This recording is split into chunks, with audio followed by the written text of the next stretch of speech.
Proverbs 11, verse 3 says, "The integrity of the upright guides them, but the unfaithful are destroyed by their duplicity."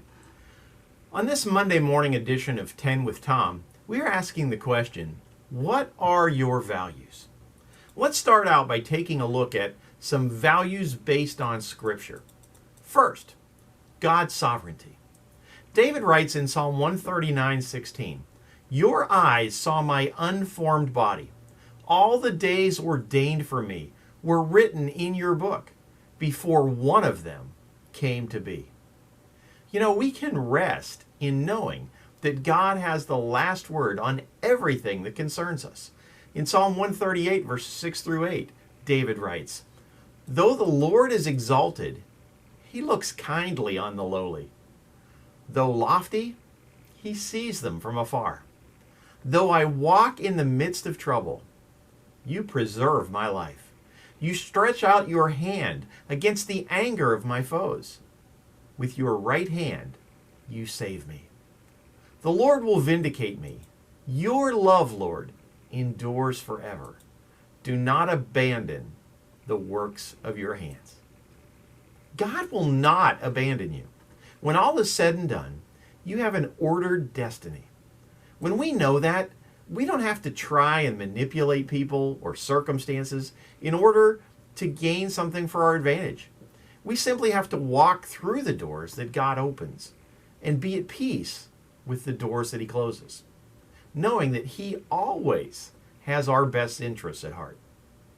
Second, integrity. Proverbs 11:3 reminds us that the integrity of the upright guides them. As you walk in integrity, you will experience God's peace because you know that you have done the right thing in his sight. Integrity is not only being honest or telling the truth, but also ensuring that what you say is the truth. In other words, you make your word your bond. Do you keep your promises? Psalm 15 speaks a lot of integrity. "Lord, who may dwell in your sacred tent? Who may live on your holy mountain?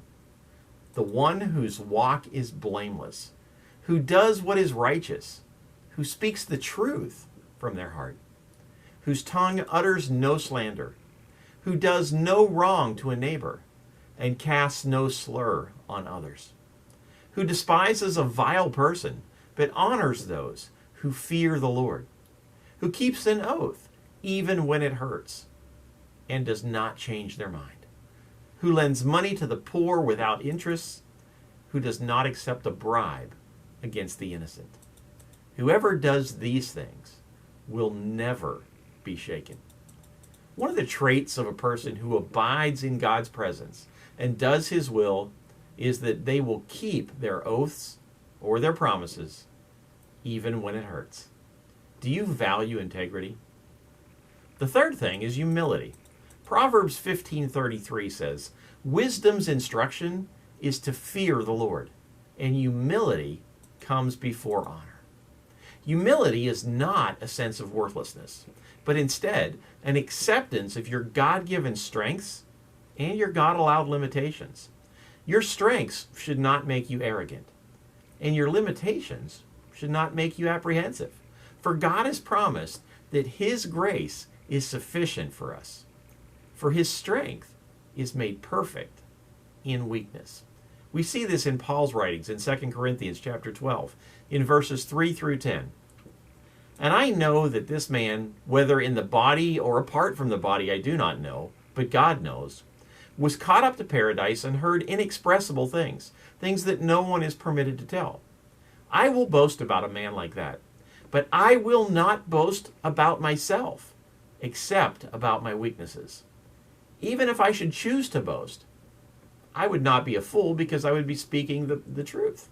But I refrain, so no one will think more of me than is warranted by what I do or say, or because of these surpassingly great revelations.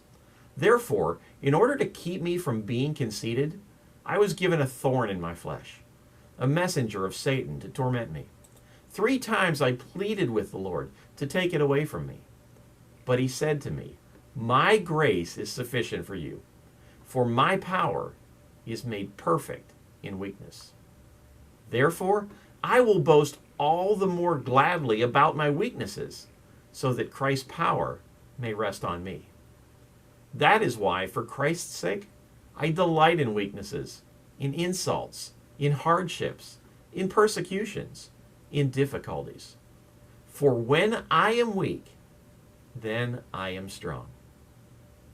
Now let's take a look at two more scriptural values that we should live by. The fourth is equality. Romans 2:11 says, "For God does not show favoritism. In God's eyes, no person is more important than another. Not one. Some have received more access to the things that the world offers, achieved more education, or have been called to higher ranks of responsibility.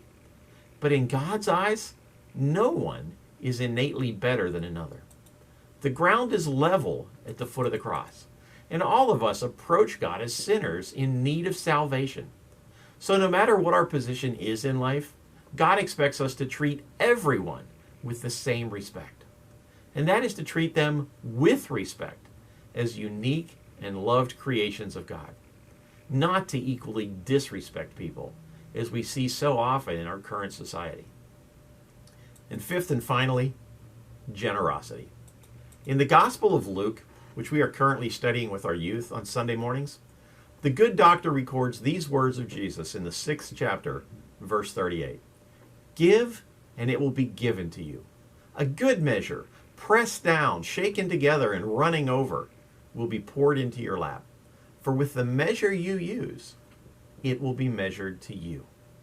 When we press things down in a container, it pushes the air out and makes room for more. Others don't determine what you receive. Even God doesn't. You do. The amount that you give will determine the amount that you get back. You're never more like God than when you give, and you can never surpass Him at giving. The truth is, you have no reason to be anxious about not having enough if you offer generously to others. Now, why is it important to have values that you live by? It's because those values bring meaning to our lives. The wise King Solomon said in Ecclesiastes 2, verse 11, "Yet when I surveyed all that my hands had done and what I had toiled to achieve, everything was meaningless, a chasing after the wind. Nothing was gained under the sun." Our values lead to a life that matters and that has meaning, both for now and for eternity. And that's the word for you today. Now, a few things that we'd like to update you on. Tocoy Creek High School is looking for test proctors for the first 3 weeks of May. If you can help, please contact the church office or contact Amanda Lewis at TCHS for more information. If you have a graduating senior in your house, please let me know as soon as possible, because we are planning on honoring our seniors on Sunday, May the 21st. As we continue to prepare for our sold-out vacation Bible school this summer, we are looking for prayer warriors to cover our week in prayer. Our VBS director, Grace Smith, has more information, and you can contact me if you would like her contact information. Our friends at the Storm Foundation are looking for furniture, kitchen supplies, decor for guys, lamps, TVs, and anything to fill a house, as well as looking for a reliable van. Now, you can contact Nick or the church office for more information on that, how to help out the Storm Foundation. And to all the ladies of the church, you are invited to an afternoon ladies' tea on Saturday, May the 13th at 2 o'clock in the afternoon. All ladies are invited and welcome to bring a guest. There will not be childcare available, but young ladies are welcome to attend as well. So bring your favorite teacup and wear your most adorable hat, because there will be prizes. Dress is classy casual, and if you're interested in decorating a table, you can sign up for that too. You can RSVP by May 1st by signing up on Main Street here at the Village Church, or by contacting Deb in the church office. And finally, our Primetimers group will be meeting this Friday, April the 28th at 11:30 a.m. at Beaches at Volano Restaurant, which is located at 254 Volano Road in St. Augustine. You can email Pastor Mike for carpooling information on that outing.